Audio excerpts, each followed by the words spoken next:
All right, we're ready to begin. Q&A Part 3, July 2024. Yes, sir, we are out of Pride Month. Pride Month, goodbye. See ya. Get on out of here.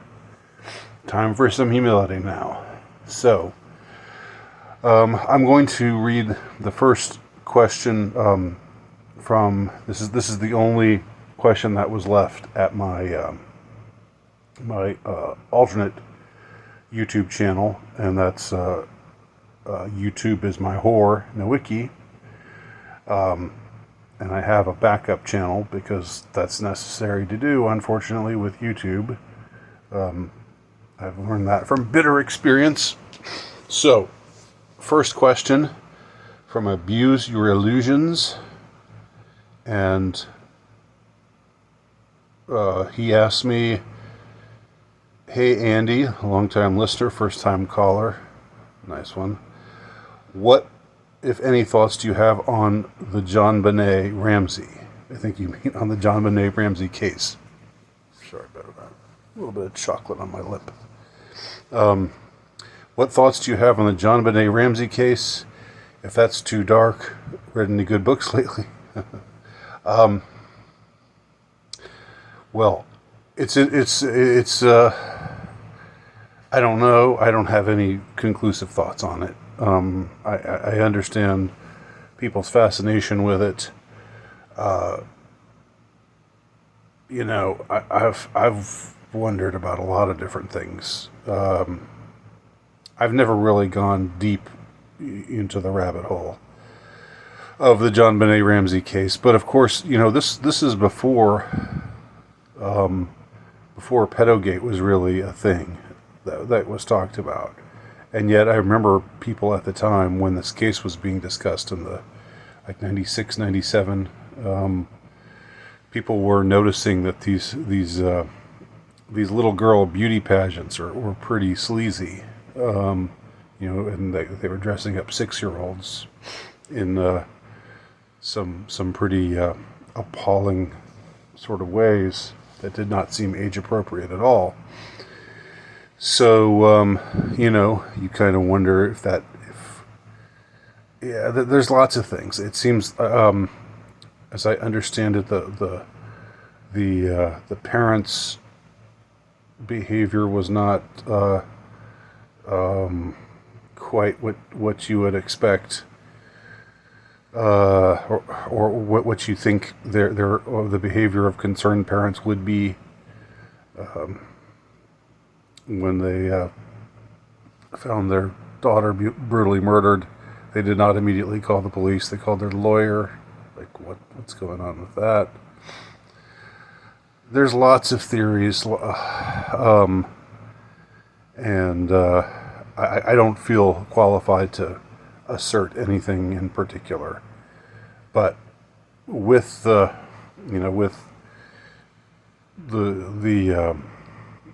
expanded vision of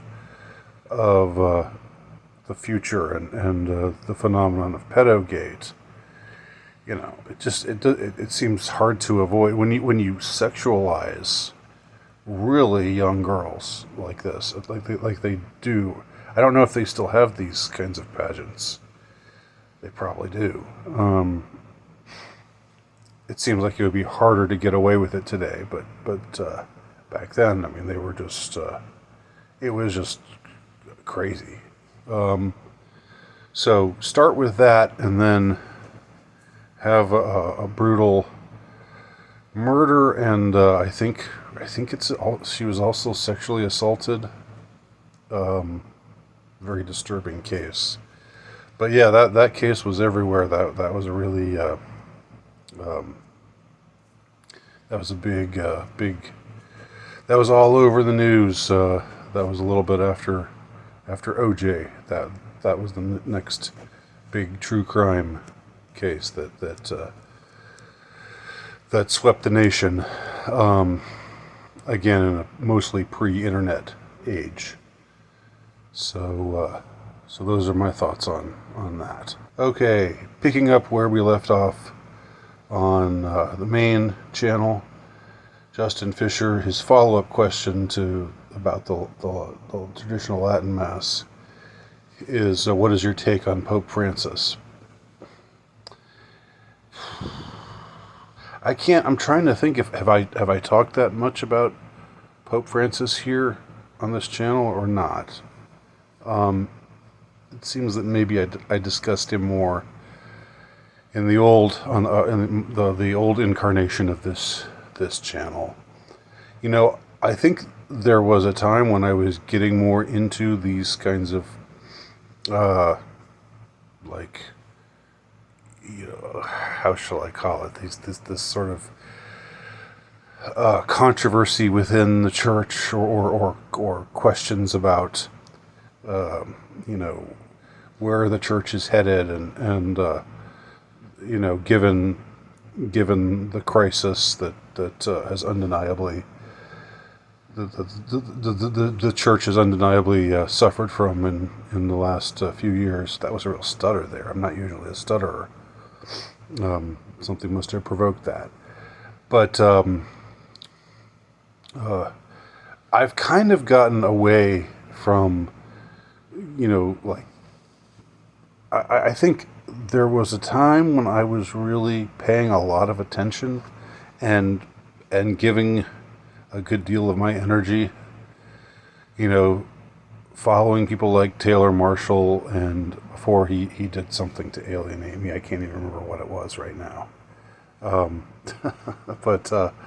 But him and others, Timothy Gordon, and other people on YouTube, and other commentators, who were sort of doomsaying the where the church was headed, and so forth and so on. And I at some point I just decided I'm not gonna I'm not going to wring my hands over this kind of stuff anymore, and I'm just going to let it be, and have faith, because we're told that the gates of hell will not prevail against the church, and if you believe that, then there's nothing to worry about. If you don't believe that, then you don't really have faith, right? And so that's why I think, in spite of whomever the Pope may be, I think things will work. Things have a way of working themselves out. It's not about trusting the Pope or the bishops or anyone in the hierarchy necessarily. It's about trusting God, and that's what you have to do. And I just decided, that was something I just didn't need. I didn't need that kind of grief anymore. There's always people wringing their hands about, what's going to happen at the next synod? What are they going to say? And there are a lot of people in the hierarchy who are, not great teachers of the faith, not great promulgators of the faith. The orthodoxy of the faith. I'm saying little o orthodoxy. They don't stand well enough for what the faith truly stands for. There's a lot of backsliding. There's a lot of giving into modernity in this way or that way. But in the important ways, one has to believe that faith will hold, and I've just, that's where I'm at right now. I'm secure that whatever drama happens within the hierarchy, that the faith will the bark of Peter, as they call it.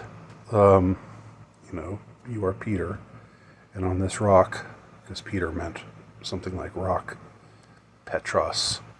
On this rock I will build my church and the gates of hell shall not prevail against it. Of course, Catholics believe that Peter was the first pope. Now, Peter had his problems. He as the first pope, he definitely had some character flaws, as you can just read the New Testament and you can see that.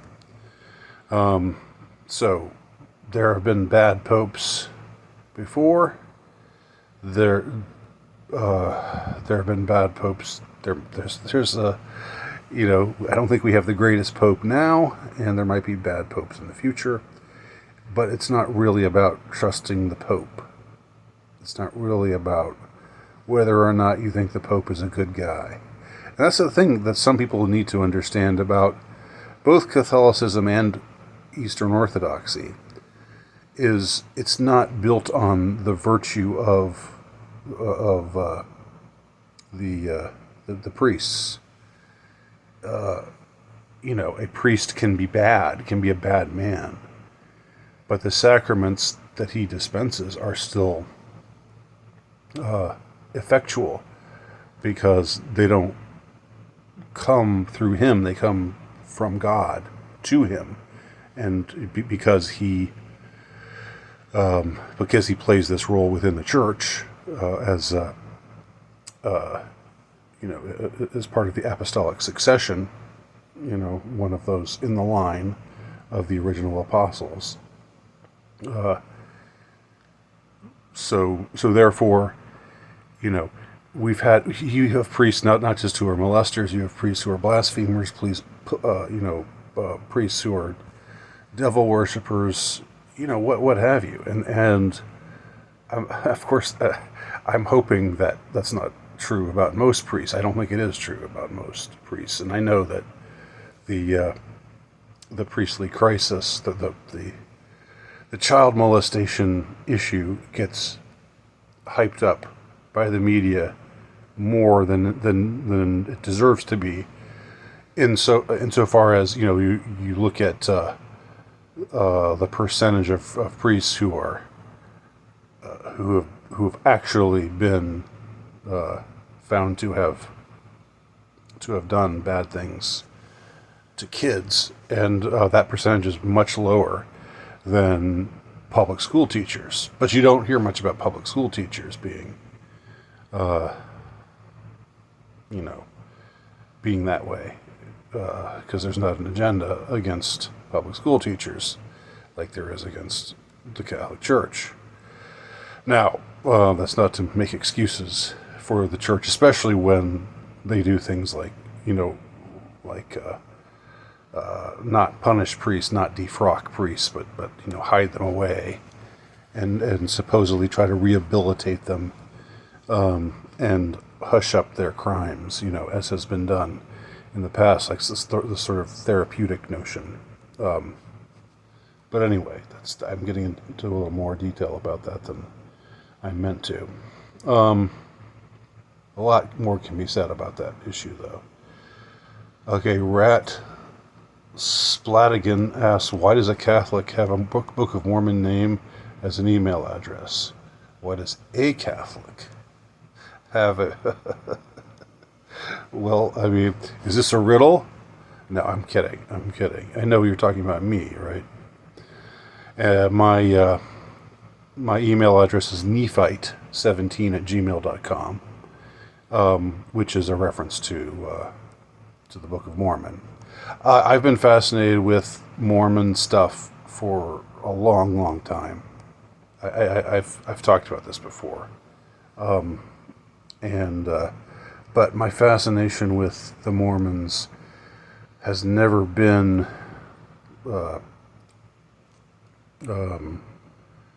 out of a desire to become one.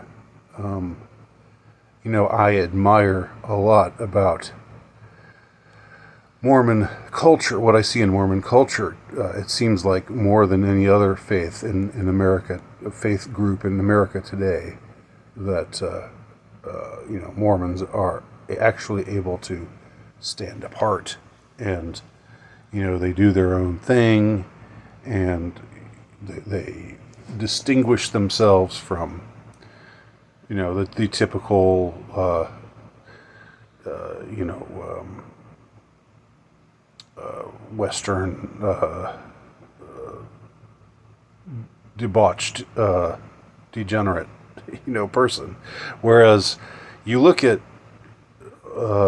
most other, but people of most Christian beliefs, including Catholics, you know, just people, Catholics who, you know, who people who occasionally attend Mass or who self-identify as Catholic or you know, what have you. Not necessarily the really devout ones, but Catholics in general. There's not much difference between them and people of no faith as far as what they actually do. You know, whether the fact that they divorce, the fact that they contracept, the fact that they abort, and do other things that are culturally accepted, but forbidden by the doctrines of their faith. With the Mormons, it's different. It seems that they actually live their faith to a greater extent. Now, there's a dark side of Mormonism, I know. I'm aware of that as well. But I've just always been fascinated by Mormons, so that's why. I don't feel the need to have an email address that screams out Catholicism either. You know, I don't think that's a requirement. Halper asked, "Do you swim?" I can swim. I used to be more of a swimmer. When I was a kid, I really liked to swim. I was on the swim team. I was never really like good at it. I was never fast, but I enjoyed being in the water. And I still can swim, but I haven't, you know, this whole summer I haven't been swimming once. I don't really like getting chlorine on my body, especially in my eyes, and I don't like wearing goggles because if they're going to keep the chlorine out, they're tight and they kind of bind on you. And I don't really like swimming in the ocean because you get out and you're all sticky and everything. It's just sort of so. So that's why I don't swim that much anymore. Dr. Mordred asks, "What is your approach to your stand-up comedy? Do you use it to blow off steam? Are you trying to hold a mirror up to the culture? Do you just want to have a go at it? Do you think it might lead somewhere?" Okay, a barrage of questions about my newfound hobby of doing open mic stand-up comedy. You ask, what is my approach? You know, the death of my mother earlier this year, I think, was what really somehow freed me up to do this. I can't really explain that. I never felt like doing it before, but after my mother's death, you know, sort of the first thing I was thinking of was, this is a terribly tragic situation. This is something more tragic, more personally tragic than I've ever experienced before. And yet I was aware that having a sense of humor in these kinds of circumstances is really helpful. It may just be indispensable. It may be something that if you don't have it, you know, you won't be able to deal. And so my first ever routine was all about my mother, and I began by saying, "My name is Andy Nowhere," which is my stage name, Andy Nowhere. "My name is Andy Nowhere, and my mother is dead." Sort of like I'm at an AA meeting, you know. Except it's a meeting for people with dead moms. And so that was my entree into the whole thing. You know, and I'm a born performer. I've always enjoyed performing. And writing to me doesn't quite satisfy that. I think it's why why I do stuff on YouTube is partly that. I mean, I was in a band before in my youth, and I was never so much a musician as I was a performer. And so I've always been sort of chomping at the bit, wanting to get back into performance. But now that I'm older and my friends are older, when we were younger, I could ask them, "Hey, I've got these musical ideas. Can you come over and we could bang these songs out together?" And they'd be like, "Sure." But today I do that. Oh man, I'm real busy. And so I'm basically on my own. I sort of wanted to see if I could do some songs, but I need somebody's help to do songs because I don't really play any instrument. I play very basic bass guitar, but that's it.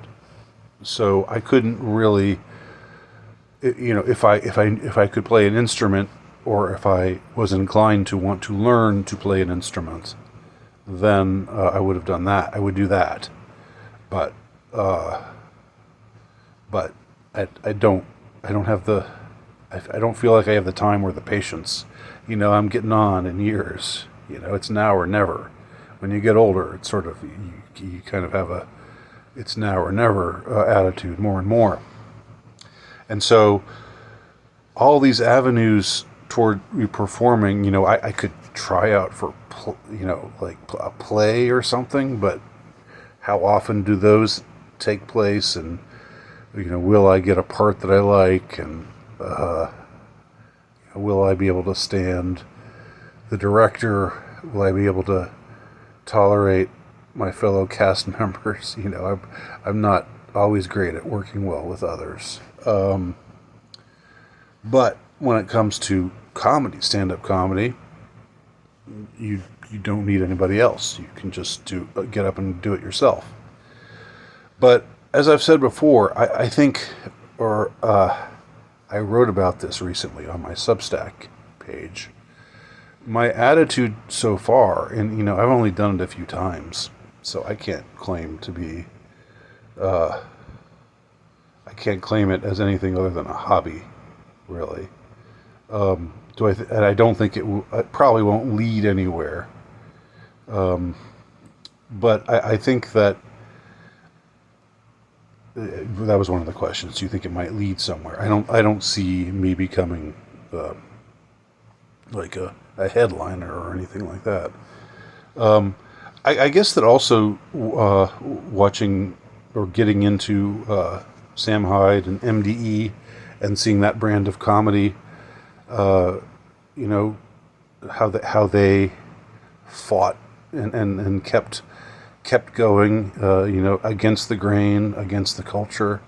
That was a pretty inspiring story. That has been a pretty inspiring story for me. So I think that's also provided a bit of impetus. But again, as I've said, and God, I hope I'm not being too much of a bore here. I'm not really there. I'm not really up there caring if I get laughs or not. It's like it's just got to be something that I find amusing, and if I find it amusing, then I'll do it, and that's enough. And if people don't laugh, that's fine. And sometimes people have laughed a little bit, and sometimes they haven't laughed very much. But either way, I'm really okay. I think for a lot of comedians, well, I mean, it makes sense. For a lot of comedians, it's about wanting people to think you're funny. But I don't really care whether people think I'm funny or not. It's enough to think the material that I've got is, it's funny to me. It amuses me. I think it's good. So I'm going to go with it. And that's that. So that's where I think I'll stop for now. Thank you for the questions. So we'll continue with part 4 in a moment.